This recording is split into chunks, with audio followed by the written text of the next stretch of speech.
저는 이번 계엄 선포와 관련하여 법적, 정치적 책임 문제를 회피하지 않겠습니다. 국민 여러분께 심려를 끼쳐드린 점 다시 한번 머리 숙여 사과드립니다.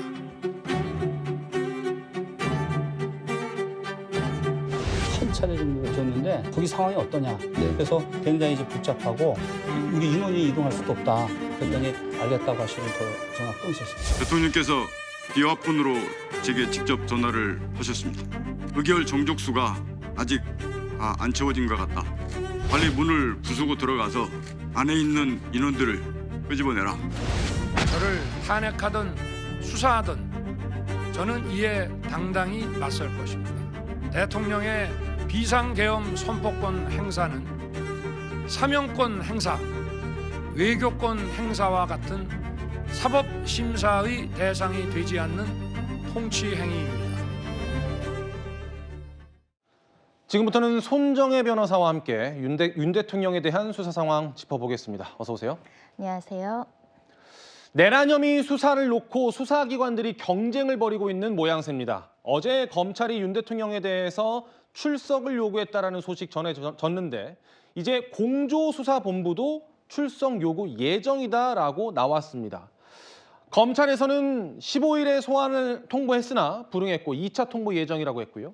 공조수사본부는 18일 출석 요구를 통보 시도하고 있다라고 전달됐습니다. 손 변호사님, 윤 대통령 입장에서는 어디로 출석하는 게 유리한 건가요?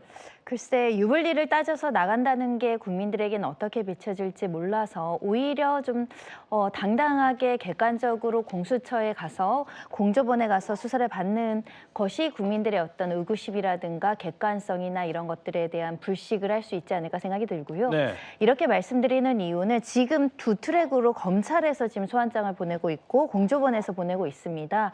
근데 현재 검찰에 대한 수사의 범위가 문제될 여지가 있고 특히 윤 대통령이 검찰 출신이라는 이유로 공정한 수사를 하더라도 혹시 불공정하게 특혜를 주는 거 아니냐라는 의구심을 야기할 여지가 있기 때문에 공조본에 가는 것이 오히려 윤 대통령에 대해서는 조금 낫지 않을까라는 생각도 하지만 현재로서는 수사기관끼리 서로 질서 유지나 정리가 되지 않으면 윤 대통령이 나는 검찰에 나가겠다, 검찰에서 수사를 받겠다 하면 사실은 이걸 막을 방법도 없는 상황입니다. 그만큼 경쟁적으로 신속하게 수사하는 것도 중요하지만 국민들 시각에 혼선이 없도록 좀 교통정리 필요성이 있는 것 같습니다. 알겠습니다. 공조수사본부는 오늘 18일에 출석하라라는 출석 요구서를 대통령실에 전달했는데 대통령실에서 전달이 불발됐다고 합니다. 공수처 선임수사관의 목소리를 준비했습니다. 대통령께서 직무가 정지된 상태에서 출석 요구서를 전달하는 업무가 비서실의 업무인지 판단이 서지 않는다라고 해서 지금 관저로 이동해서 전달할 예정입니다. 출석 요구한 날짜가 수요일 18일 10시 공수처로 출석하시라고 지금 출석 요구서에는 기재되어 있는 걸로 알고 있습니다. 어떤 혐의로 출석입니까? 내란죄와 직권남용죄로 알고 있습니다. 관저에서도 똑같은 상황이 발생하게 된다면 일단 저희들이 특급 등기도 우편물도 지금 발송을 해놓은 상태입니다. 등기는 언제 받는 날짜로 보내셨나요? 오늘 아마 될걸요? 특급으로 갔으니까. 저희가 시간 순서대로 좀 정리를 해봤는데요. 지난 10일에 김용현 전 국방장관이 구속된 것을 기점으로 수사가 굉장히 급물살을 타고 있는 모양새입니다. 대통령을 향한 그런 수사가 김용현 전 국방장관 구속을 기점으로 빨라진 것 아니냐 이런 분석 나오는데 손 변호사께서 보실 때도 김용현 전 장관의 구속이 시작점이라고 보세요? 그렇습니다. 가장 중요한 중요 임무 수행자에 대한 그 신병 확보이기 때문에 유의미할 뿐만 아니라 사실 지금 굉장히 신속하다라는 평가가 있지만 더 신속할 필요성이 있습니다. 내란죄는 국가의 어떤 체제에 대한 위협과 존립에 직결하는 범죄이기 때문에 하나라도 증거인멸이 되거나 위험성이 야기되면 안 되기 때문에 신속하게 신병 확보해서 실체 진실을 밝히고 재범에 이르지 않도록 하는 것이 중요하기 때문에 수사기관에서는 가능한 한 증거가 확보되는 대로 차례대로 순차적으로 체포하고 구속하고 있다 이렇게 말씀드릴 수 있을 것 같고요.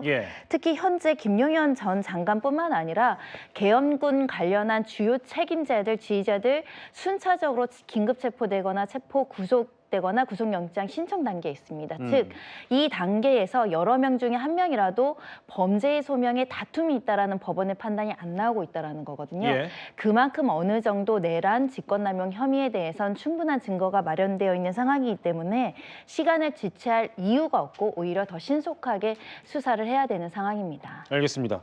검찰이 윤 대통령에게 출석을 요구를 한 번 했고 그 소환에 불응해서 2차 소환 통보를 할 예정이라고 지금 나왔습니다. 장 변호사님, 네. 검찰이 소환 요구를 반복하는 것, 네. 이것을 체포영장을 위한 명분 쌓기로 해석하더라고요. 그래 보이죠. 왜냐하면 일반 피해자들 같은 경우에는 전화로 일정을 조율을 합니다. 그런데 저희가 사건 해보면 좀 주요 피해자들이나 정치인이나 중량감 있는 인물들은 근거를 남기기 위해서 소환장을 종이로 보내거든요. 검찰이. 지금 그런 수순을 밟고 있는 거예요. 예. 대통령에 대해서 일단 1차 통보를 탄핵 어떤 정치적인 스케줄과는 무관하게 통보를 했다는 겁니다. 안 나온 거죠. 그렇다면 지금 체포영장에 의한 체포를 위한 하나의 명분 쌓기로 보이는 건 체포영장에 의한 체포영장이 발부되기 위해서는 요건이 있습니다. 이제 범죄를 저질렀을 상당한 사유가 있어야 되고요. 하나는 이런 소환에 불응하거나 불응할 우려가 요건입니다.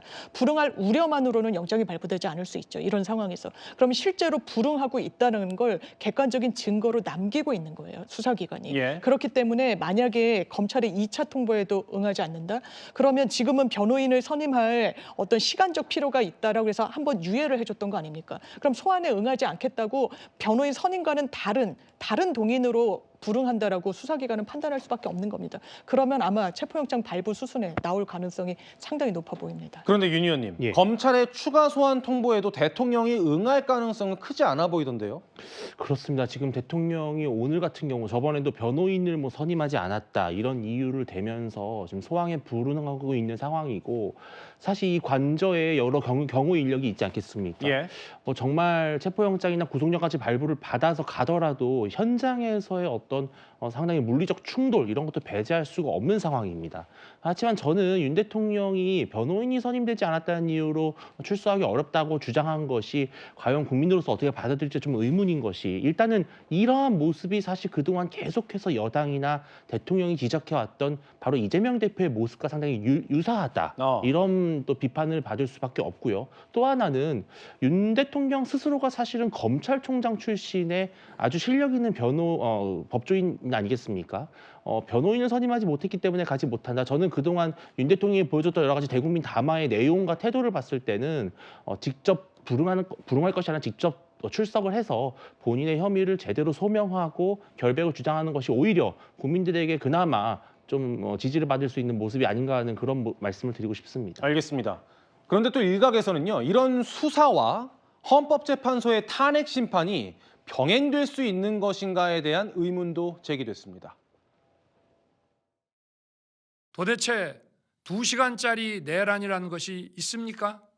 질서 유지를 위해 소수의 병력을 잠시 투입한 것이 폭동이란 말입니까?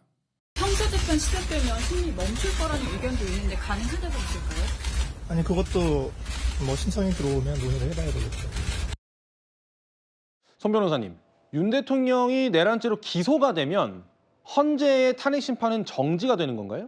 정지할 수 있다라는 재량적 규정으로 있기 때문에 헌재가 정지하지 않고 심판을 한다고 한다면 심판은 계속되는 상황이 발생하고요. 예. 실제로 이 사건 같은 경우는 심판 절차를 정지하기보다는 계속 진행할 가능성이 매우 높은 것이 헌법재판소법 51조의 취지는 유무죄의 판단이 엇갈리거나 경계선에 있어서 실제로 유죄가 될지 말지 위법 사항인지 여부가 조금 더 심리에 굉장히 신중을 기해야 되는 사건들이 있을 수 있습니다. 그렇다면 그것은 범죄의 성립 여부에 대한 형사재판의 결과를 보고 이제 헌재의 어떤 판단을 하도 늦지 않는 사건 같은 경우는 정지하고 기다렸다가 결정을 내리는 것인데 이 사건은 유무죄가 어느 정도 명확하게 드러나는 시점이 조만간 드러날 것으로 보이는 상황이고 특히 시간을 지체해서 국익을 훼손하는 것보다 신속하게 결정하는 것이 국민 생활 안정에 도움이 될 수 있기 때문에 정지보다는 계속적으로 심판하되 실시간으로 이루어지는 수사 자료 확보를